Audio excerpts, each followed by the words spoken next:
Hey, welcome to early betting for June 16th. Me and Mike are here. Steve will be along here in a second. In between periods of the Stanley Cup final game between the Lightning and the Colorado Avalanche, with the Avs up 3-1.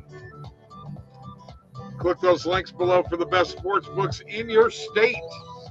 And don't forget the OddsJam Partner Program. Share that with your friends. You get 20% of all the revenue generated from that link. Live chat is available. Like and subscribe. You know Jordan Thackeray is going to be here, Mike, so he can say, he was right. And so far he is. Definitely, I think the over is going to hit. Fill out the form in the description to get a personal one-on-one tutorial on how to make $2,500 a month sports betting. You can also, Mike's Calendly link is there. My Calendly link is there. Get a hold of us on TikTok, OddsJam_nuts. Give us a follow. Bob at OddsJam.com. Mike at OddsJam.com. Discord link below. Don't forget that. Whoops.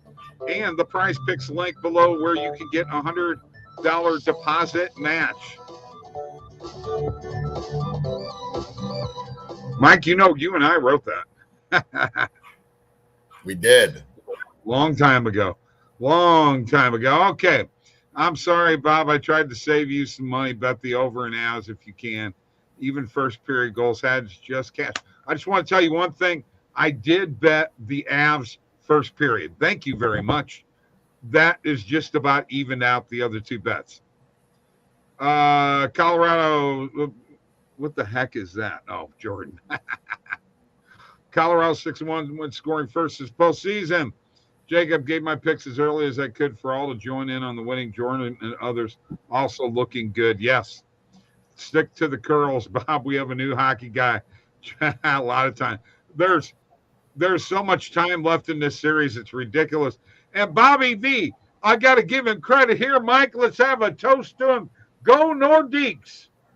I'm with you, Bobby V. Love me some Nordiques. We love those uniforms. Absolutely beautiful. Beautiful uniform. We hate the Avalanche, though.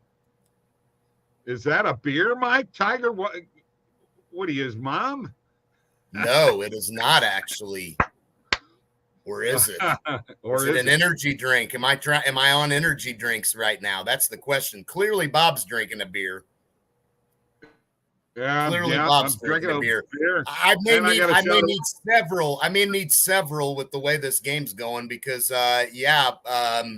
Jacob, I was on the under, and I was on the Lightning tonight as well. Not looking good. Long ways to go. I mean, if you're Tampa Bay, look, you've got one goal. It's not as if Kemper is just tearing it up out there. I mean, you got to give the guy some action, see what he's capable of doing. I mean, well, he sure didn't look good. He didn't look good on the one go. Okay, here we go. But let's be honest. Go? You said go. Outside of Paul making that play, what have the Lightning done well? What do you think they can change? You know what? They looked a hell of a lot worse in the first game against the Rangers. It is definitely beer time. Speaking of beer, here comes Steve. How you doing? What up? What up? All right. Your thoughts very quickly on the first period. Domination by the Avs. 5-on-3 did help, but go ahead. I picked Avs and over, so I'm pretty smart. Well, let's look back game one. Listen, here's the only thing I will say. Let's not hesitate yet. Was it game one against Toronto? The Lightning lost 5-0. Look at Joe Moran's comment, Mike. Read that. Can you read that? I've seen enough. Tampa is a finished team. Series is over. Might as well talk about next year and not that finished team. Look, I'm not going to, after one period of hockey, start calling the series. Like I said, they lost to Toronto 5-0 in game one, and Toronto was the highest scoring team in the NHL. I got the first period right.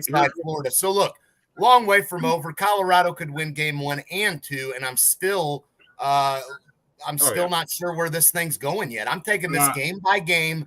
I'm not looking to give you a definitive winner of this series right offhand. I leaned Tampa Bay, but I have not committed to, Tampa Bay's the bet this series.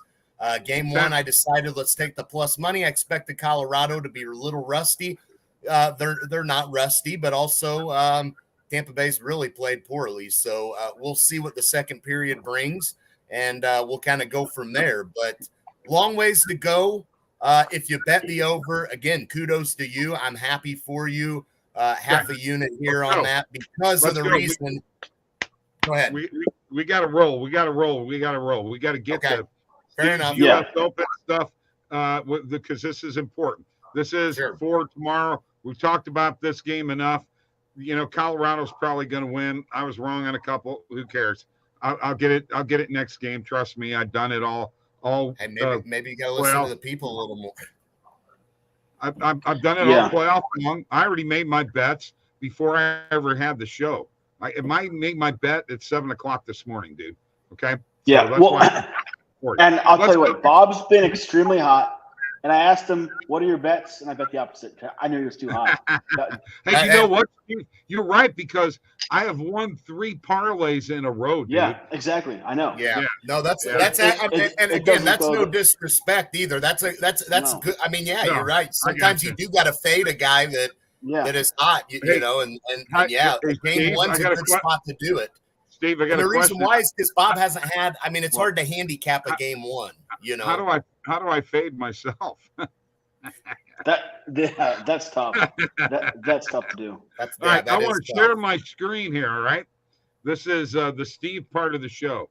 All right, so we're gonna bug out here. I'm gonna kind of guide you through what we're talking about here.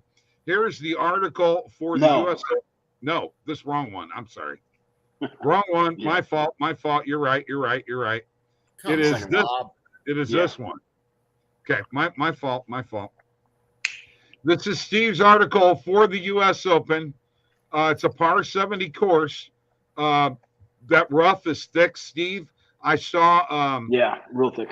Scotty Scheffler they were putting balls down in the rough by the green, and he was using the end of the putter like a pendulum and actually trying to hit shots out of the rough like that, which I thought was interesting.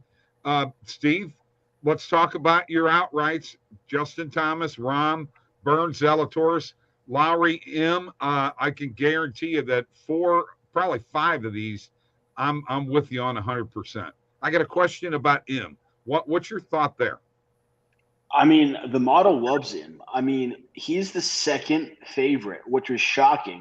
Really? But his game, I mean, the big thing is accuracy and length off the tee and an ability to, if you miss the greens, these are the second smallest greens of any competitive course. Only Pebble Beach is smaller to be able to scramble.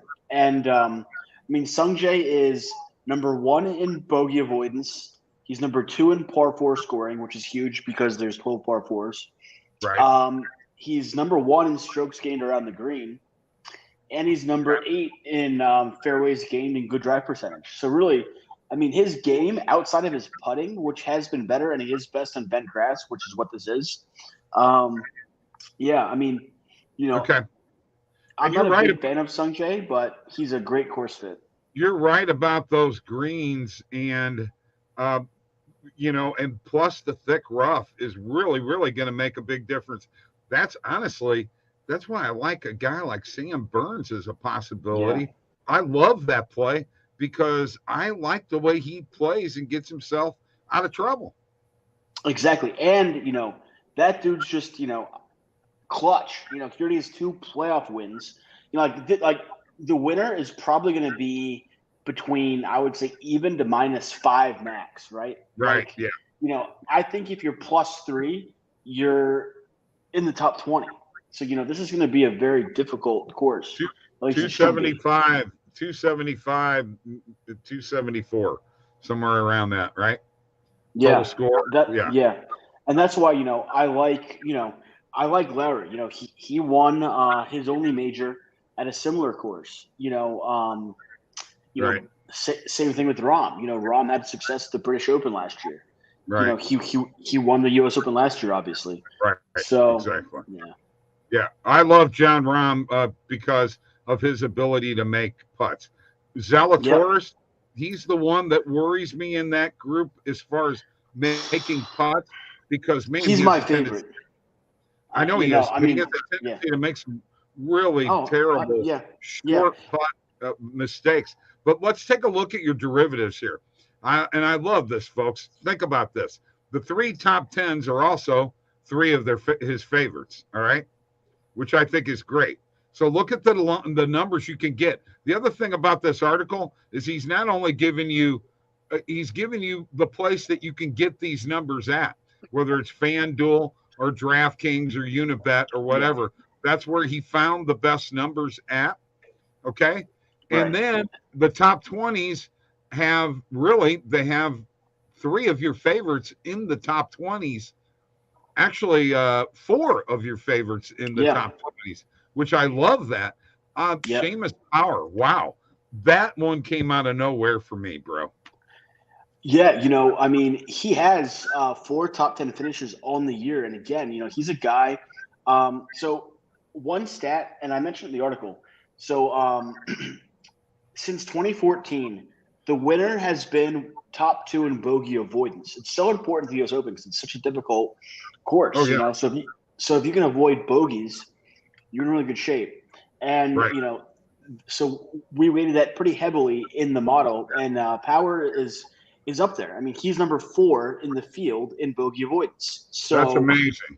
Yeah, that's amazing. Yep. I actually bet him in a couple tournaments last year, but I hadn't heard much from him this year. But you're absolutely right. Now that I look at the stats, kind of a some quiet top 10 finishes. Yes. Yeah. Exactly. Yeah, he's like a poor man's Lowry. They're both Irish, and I mean, plus 330. And we like to pick 1 or 2 guys with really big odds. Like last week we had Brendan Todd plus 270, and we had Ryan Armour plus 700. He fell off, but I mean, he was right there Sunday. He had a bad finish, so if he hit that plus 330, that it'll do a lot of good. If someone gets missed. I hope this helped you guys. I want you guys all to listen here. Okay. Brooks has no.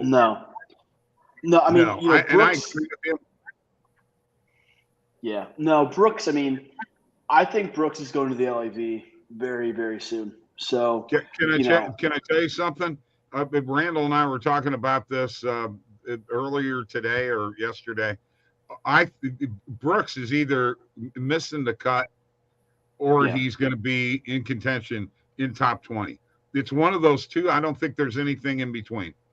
Ron has been on.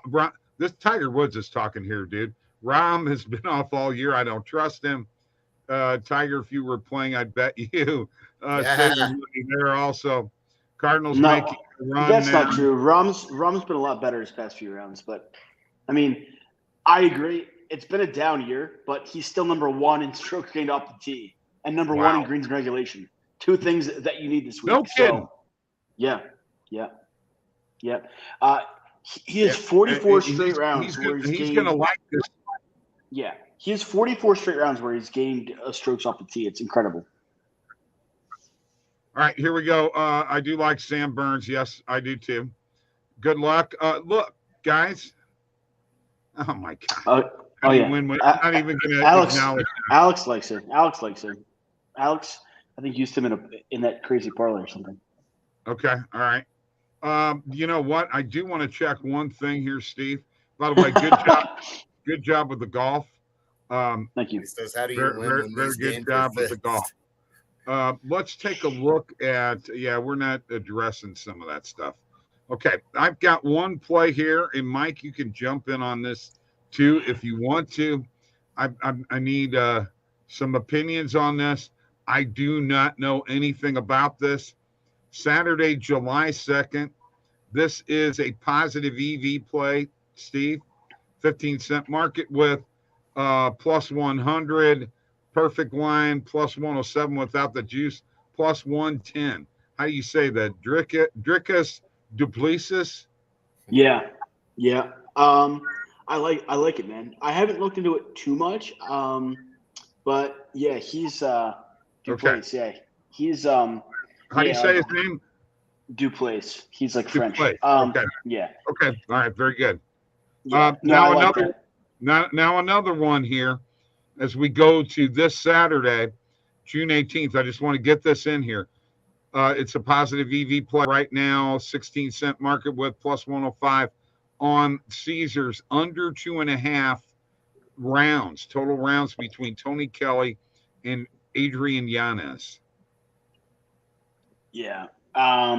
There should probably be a finish there. Although, are you sure that these are this week? I think this is for next Saturday, week, June 18th. The other one was July 2nd. This is okay. June 18th. Yeah. So do you like that one or not? That's Giannis isn't this week, man. Or you know what? I'm looking at the wrong I'm looking at the wrong UFC Austin. My bad. Okay. So do you like under two and a half rounds? I do. Yeah. Okay. All right. We're going to hit that one too. Mike, real quick. Let's just real quick. I want to throw these out here and then we're going to get the heck out of here. Al Horford, PRA under 20.5 for tomorrow night's game. Yay or nay? I mean, I don't touch Al Horford for a reason. And I don't need to know your reason. Now I got another one. Celtics first half point spread minus 4.5 in the first half. Plus 135. Yeah, that seems a little, I mean, that's first half. A little high, maybe. Yeah. Yeah, I think so too.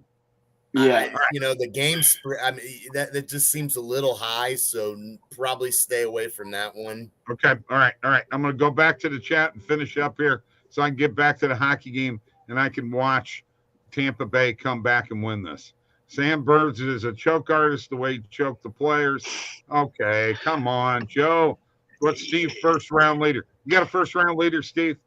Yeah, I tweeted that. I mean, first of all, Burns just won 2 playoffs at the Charles Schwab and the Valspar, and at the Charles Schwab was against the number 1 Scotty. He's anything but a choke artist. But so I really wanted to play Corey Connors, first round leader, but he is a late tee time. So, almost always they come early. So I like 2 guys. I like Wyndham Clark again. Okay. He screwed us last week, but he was the first round leader last week. The week before, he was 1 stroke off. This guy just starts up hot. He's in good form. I think he has confidence, and he's an early tee time. So I like him. He's 110-1. So put $5 on it, you'll win 550. And then I like Keegan Bradley a lot as well. He is an early tee time. He has the ability to get hot, and he's 60-1. So I'm not saying hammer these bets, obviously, but throw some bucks on it, and throw probably a few more than like 5, like maybe 10. I think one of those 2 guys, I like the chances a lot. Hey, Toronto, the Blue Jays tied with Baltimore. I'll tell you what, Baltimore's a tough team. They're a very good team against the spread this year, the Baltimore Orioles. So I know I saw a lot of people's tickets were ruined because of the Blue Jays last night. And hey, I was one person that was on the Blue Jays. But if you went to them again, you may have messed up because the Baltimore Orioles are not a team you want to bet against a whole lot. Who would have thought? Bob, did you freeze up on us? Bob, he left to go watch the game. Yeah. He left to go watch the Stanley Cup game without us. Man, Orioles, since they brought it, Adley, have been heating up. Yes, they have. And man, why did I switch my Red Sox lock? Why would I should have stuck with it. I mean, Oakland just not a good team. Boston is money all the time. Darn it. Shouldn't have done that. But I think it's about time to go catch some playoff hockey. Yep. Let's go Avs. Let's go. And don't forget, we will be back with last minute betting tomorrow night, 5:30 Central Time. And tomorrow night, we got the game, NBA Finals. And Bob, you can join us just in time to tell the people goodbye as you froze up like this. No, you were like I this. can't help it, man. Oh, I was like that. Well, you know, I don't even know what I was doing. What was I looking at even? You know what? I'm going to end this. You're trying to think of something stupid to say. I probably am trying to think of something stupid to say. This is Jordan's favorite song. All right. See you, folks. Thank you for joining us.